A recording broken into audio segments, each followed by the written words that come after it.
今回はカーブ定規を使ってこのような丸みの蓋を切らずに縫う方法を紹介します。いつもは丸い蓋を作るときはカーブを描いて切り取ってから縫います。このカーブ定規を使うと切らずにカーブをきれいに縫うことができます。今回は4センチカーブをカットせずに縫います。カットするときは4センチを合わせて切り取りますが、1センチ小さい3センチカーブを使います。この1センチ内側の線を布端に合わせて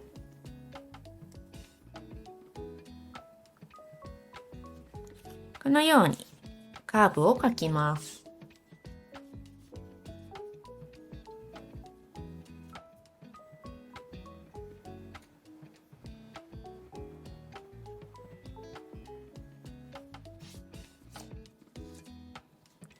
これで1センチの縫い代で縫っていった時にカットせずにそのまま続けて縫うことができます。5センチカーブを縫いたい時は1センチ小さい4センチを布の1センチ外側に合わせてカーブを描きます。6センチカーブを縫いたい時は1センチ小さい5センチになるので、端から1センチのところに合わせてカーブを描きます。ミシンで縫ってみます。このカーブを1センチの縫い代の後つなげて縫います。印の上を縫います。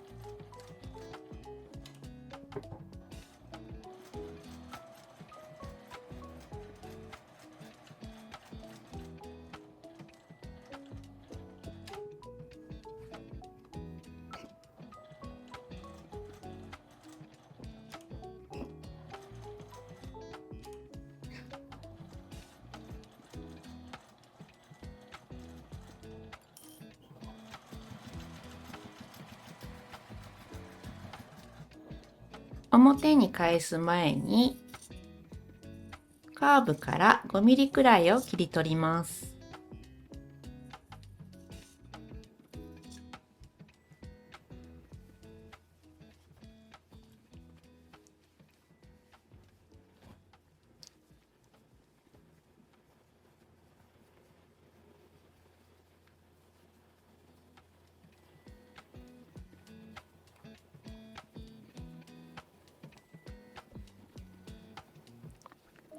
カーブがきれいに縫えています。カーブ定規の作り方は以前に作ったのでこの後に載せています。これはオリジナルのデザインなので模倣した作品や商品などの販売はお控えください。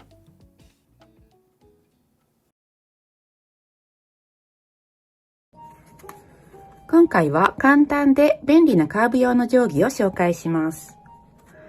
このように簡単な定規ですが、カーブを縫う時の内側の線も引くことができます。100均で売っている方眼厚紙やパターンシートなどに作ると便利です。この定規の使い方です。カーブを描くときにそれぞれのカーブで描けます。5センチカーブなら5センチのところを当ててカーブを描きます。この内側の線を描きたいときですが、今描いた横の4センチを布端とこの角を合わせます。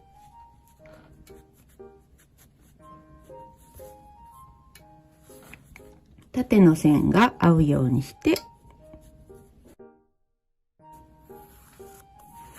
このように描くことができます。4センチカーブを描くときは4センチを合わせてカーブを描きます。内側の線は3センチ。ここには横に線も入れてあるので、こちらの角と線が外側に合うようにします。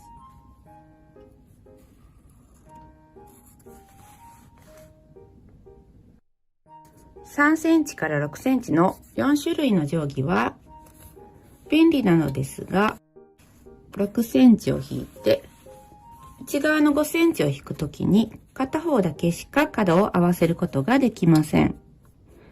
私はこれでも別に良いかなと思うのですが、もっときっちりと2点を合わせたい方は、3センチ、4センチ、5センチを2つにします。そうすると、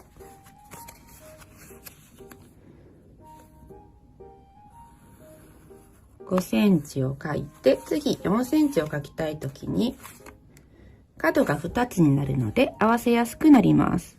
あまり6センチは使わないなっていう方はこれでも良いです。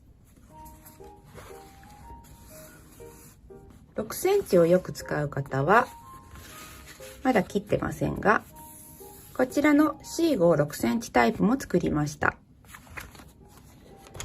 複数持つのが面倒な時はこの3456サイズがおすすめです。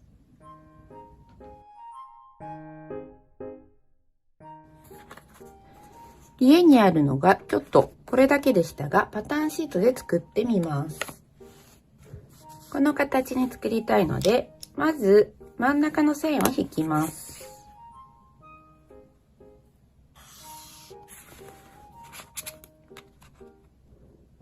横の線も引いて、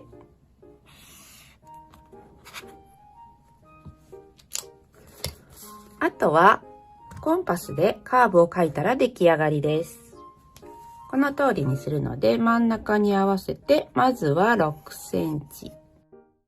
パターンシートは鉛筆でも型がつきます。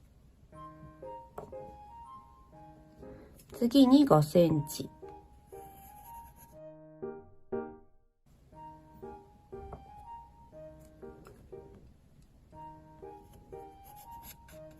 4センチ。最後が3センチです。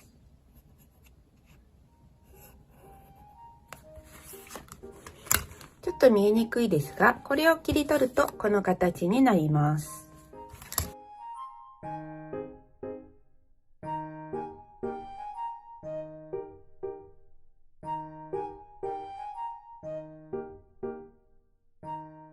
同じ形に切れました。数字を書いておきます。